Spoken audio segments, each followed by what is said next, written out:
Hey, what's up, y'all? My name is Devontae, and I sacrificed my time so you don't have to. So I put up a community post yesterday talking about the second half of the Ruthless Aggression era, right? That 2005 to 2008 period, where there was an influx of talent that came from OVW, right? And we coined this generation, me and a friend of mine, we call this generation the Lost Generation, because there were so many talents, even more so than now. I cannot think of a time period where there were so many new faces coming into the company, constantly being pushed very, very hard, and then after like 4 months to a year, inexplicably, they just stop getting pushed. And then they get downgraded to the middle of the card, and then they get released, never to be heard from again. Now, you have certain talents that did obviously end up from the Ruthless Aggression era, moving on to having great success. Cody Rhodes, he's the current WWE champion. He started off in 2007, teaming up with Hardcore Holly. You have CM Punk, he started off in 2006 on the main roster in ECW. Guys like Bobby Lashley, he eventually made it. Maybe not so popular now, but The Miz, obviously. There's a bunch of talents. Kofi Kingston sticks out like a sore thumb also, right? But that doesn't take away from the fact that there were a bunch of talents who were misused, abused, and pretty much forgotten about. But see, this is the problem though, and this is why I wanted to make this video. The main culprit of these people and their downfall, for the most part, and I'm not going to say he was the reasoning, but he was the character that stood in their way that eventually ruined them for the most part. Not all of them, but the majority of them. And that was John Cena.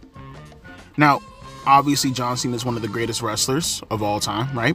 And when you take into everything into consideration, not in ring, but like everything into consideration, he's one of the GOATs. I think no one can really disagree with that.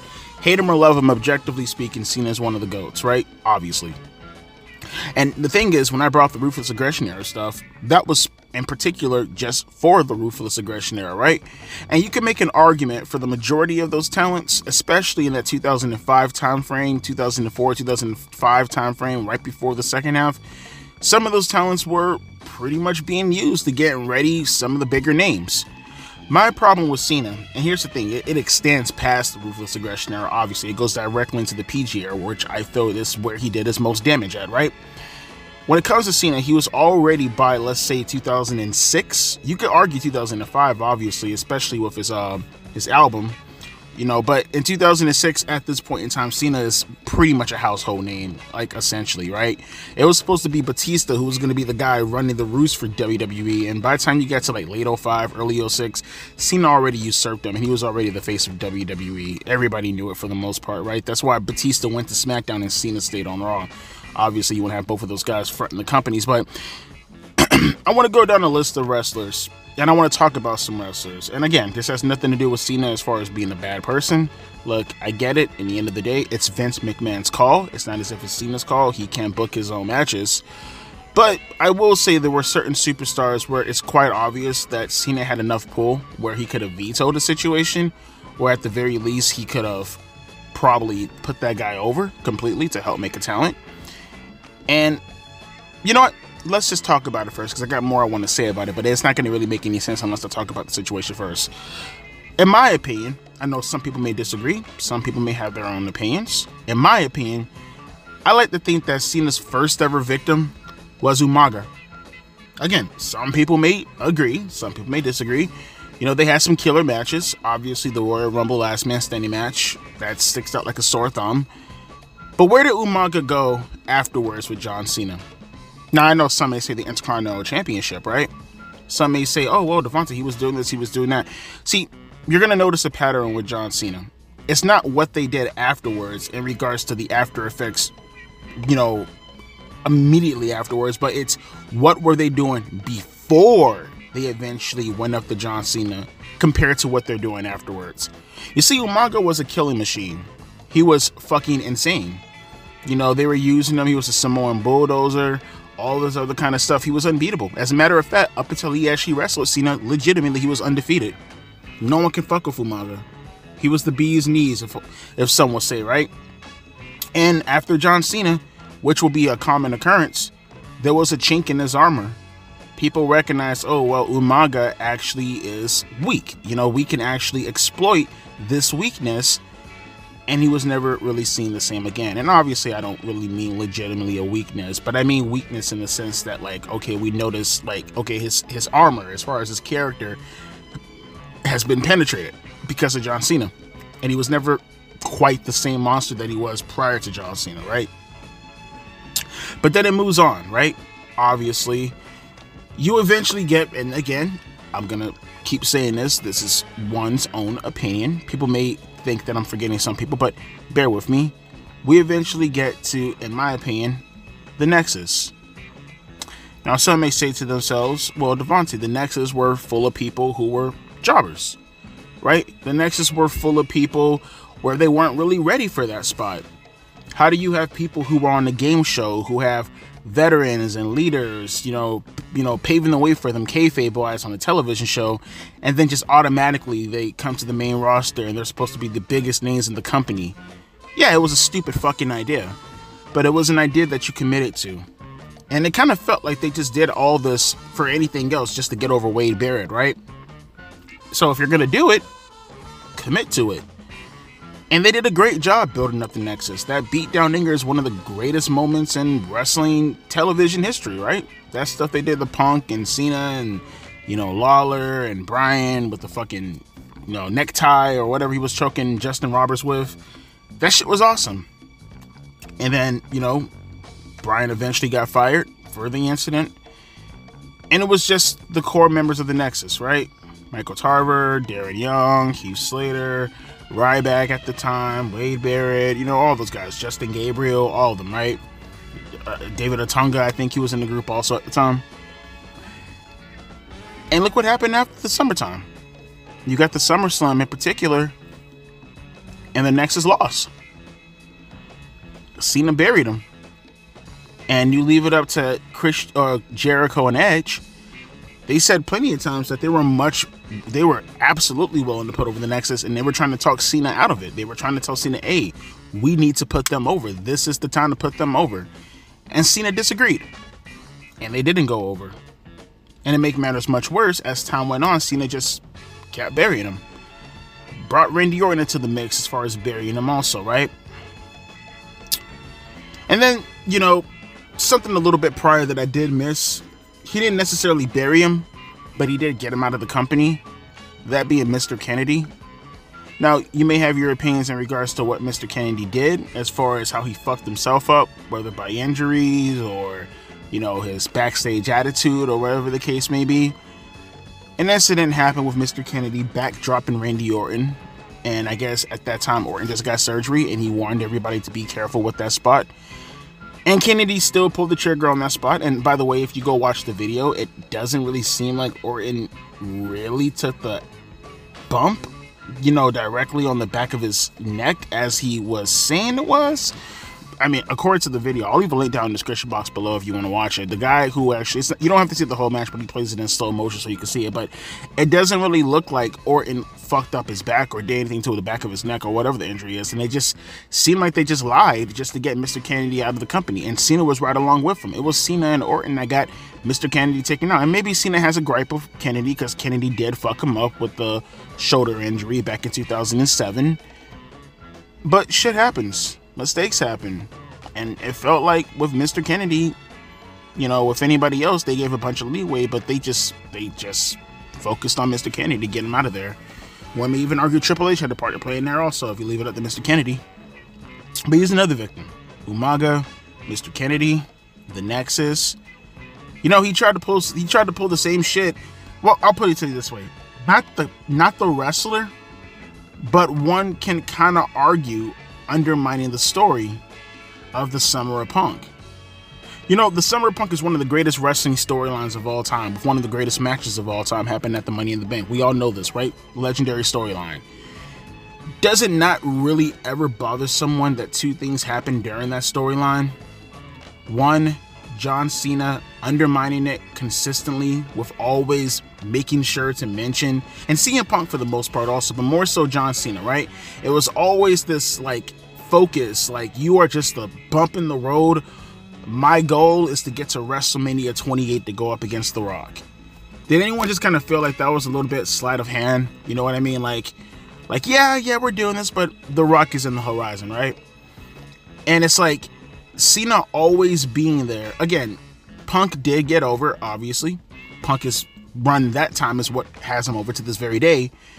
But with Cena being there, it always kind of felt like he undermined the shit out of CM Punk's run. He didn't have the championship belt any of 2012, Cena. Not one time. He didn't have the championship belt not one time in 2012. And I can't remember off the top of my head, but I can guarantee you that Cena pretty much for the most part main evented damn near every single pay-per-view in 2012. That was there to main event. So we're not counting like the Royal Rumble or anything.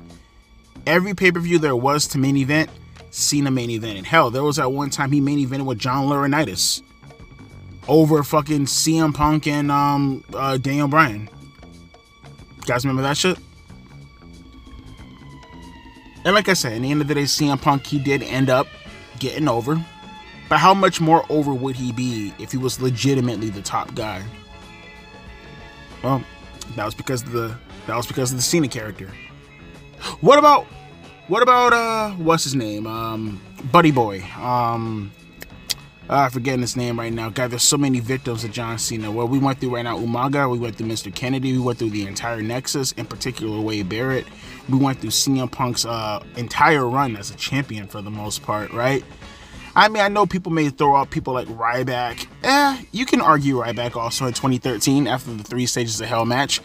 You know, from my understanding, Ryback Cena wanted someone to turn heel so he can have someone to work with. If I'm not mistaken, someone can correct me. I might not be too particular on those details.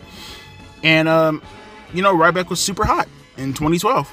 People may not like him nowadays, but can't really like lie. Dude was over in 2012. That Feed Me More shit was over as fuck. And, you know, he turned heel in order to have a feud with John Cena, only to lose to him in every single bout. Right? And how was Ryback afterwards? Had his little bullying gimmick. Was he ever the same afterwards? Nah. He wasn't. But then it continues though, because after that, he eventually gets into a feud with Bray Wyatt. Bray Wyatt. You had one job with Bray Wyatt. Wasn't a hard job, wasn't a hard task. It's pretty fucking simple. Put him over. Put him over. Cena not only didn't put him over, he ended up beating him in every single match except for one. And he only lost that match because of a distraction from a kid, making Bray Wyatt look like a complete and utter bitch in a steel cage match. It's John Cena for you, right? It's John Cena for you. You guys remember how insufferable he was during the Authority angle in late 2014? Remember how insufferable he was? That was classic. Remember, Dolph Ziggler got the win in that match. I don't think people remember that. The sole survivor in that match when Sting debuted was Dolph Ziggler. You know, crazy how time flies, right? But what about John Cena and Rusev? One may argue that was his very last victim. Okay, that's an argument to have. I have one more person in mind. But Rusev, the Bulgarian brute, literally built that man up like he was a Bulgarian Umaga, right? Cena needs a new monster to go up against. But Roman Reigns right now, we need him to be the top guy, Cena. We need you to step to the side. You're getting older. Roman is younger. We need him to be champion, but at the same time, we still need your star power. What can we do with you? Oh, we know. Let's build up Rusev. The guy who's super over, beating the shit out of everybody. Again, he's a Bulgarian Umaga. All that just to get built up just to lose to John Cena. And pretty decisively. Multiple times. Really, Rusev hasn't been the same. He was never the same after John Cena. Notice the pattern. Everybody who goes up against John Cena or underneath his umbrella is never the same afterwards. Never the same. Now you might be asking yourselves right now, Devontae, that was in 2015. Who else could there be? Cena was pretty much done for the most part by the following year as far as full-time is considered. Oh, you don't know, silly Billy Goose? The biggest victim was me and you. Seems pretty obvious to me. All those talents that he ended up burying. All those people that he essentially put 5 feet underneath the ground, right? Can't do a 6 feet, right? Too much dirt might scuff up Cena's shoes. All those people had potential to get over, make a name for themselves. Everything that Cena did was the antithesis of what they did in the year 2000, as far as how many chances they took on names who pretty much were complete nobodies. Leave it up to Cena. If he was, like, a star in 2000, would Kurt Angle have survived? Huh? Would he? See, people forget The Rock was the one that was on top in the year 2000, and The Rock knows how over he is, and for all the shit that The Rock gets, people really, really, really, really forget and underestimate how generous The Rock really is. The Rock will put anybody over. Anybody. It doesn't matter. No pun intended. The Rock will put anybody over. Anybody. Period. Point blank. Because he knows that he's over. He's not insecure. He knows he's The Rock. Who fucking cares? What I need to do is build people up so I can have some money matches with them later on down the line. That was Rock's thinking process. Not even Austin thought like that. Rock's thinking process was, I need this guy to be at a certain level. So, because right now we're only making money off of my name. But maybe, just maybe, if we have a couple of matches right here in the year 2000 or in 1999, then maybe in 2001, we can have a money match. Don't believe me? Go look at Chris Jericho. That's how The Rock operated. Cena didn't operate like that. He operated, for the most part, with an iron fist. And people are going to be like, man, you're being a little bit too harsh. Am I really being too harsh? Again, Jericho and Edge already outed that Cena has some creative control over the Nexus stuff. Did he really have to be on the top when CM Punk was having his run as WWE champion? Punk was probably even more over than John Cena in that time, in particular in 2011. You would have kept him hot. You would have kept that storyline going, that angle going in the appropriate way as far as how it should have went. He would have usurped Cena in the star power category. We all know it. Everyone knows it. Vince knew it. That's why he put the kibosh on it. I don't like CM Punk all too much. I mean, he's grown on me more than he was a couple of years ago. But at the same time, you have to be a damn fool not to realize that, well, look at Cena and look at CM Punk. Who looks more presentable to, say, reporters? Who looks more presentable to pretty much be the face of the company? Who looks more presentable to go over there for the Make-A-Wish stuff, going on the television shows, the interview shows, the radio shows, being the face, the poster boy of WWE? Who has that all-American good old boy look? More so than John Cena. Is it CM Punk? No. Punk is more over, but does he have that look? No. Especially in that time frame, right there, where all the attitude in WWE for the most part is gone. Now they're absolutely corporate, PG, toys, Matto, all that shit, completely. Because one can make an argument, well, there was a sliver of a chance for a guy like a Jeff Hardy in 2009. No. They were at the ending credits of the movie when it comes to like being a little bit more edgy. That was the ending credits right there, right? Hardy probably had the potential to get in that spot. But by 2012, no one's getting over John Cena. No one. Every monster was built up to get Cena over. And mind you, Cena did a great job. I'm not knocking Cena. Like I said, he's the GOAT. But to pretend that there are a bunch of careers that suffered when it was all said and done, or pretend that no career suffered when it was all said and done, be foolish. You'd be foolish. And then to make matters much worse when it was all said and done, because like I said, the biggest victims were us as far as the talent that we could have missed out on, or that we did miss out on, that could have probably been at a bigger level, and maybe they could have had a different alignment, maybe there could have been another story told, what could have happened if they were champions for the most part, right?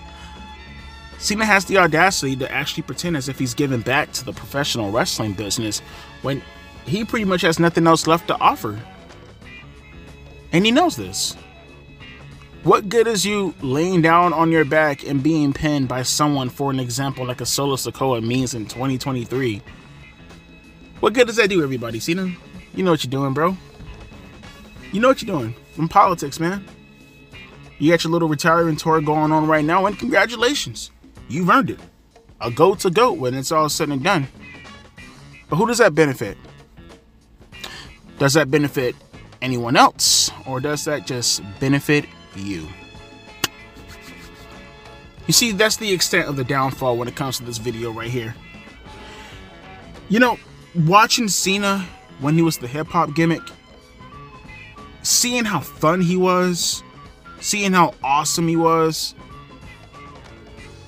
it almost seems like the downfall of John Cena in regards to his entire aesthetic was more so his integrity than anything else, right?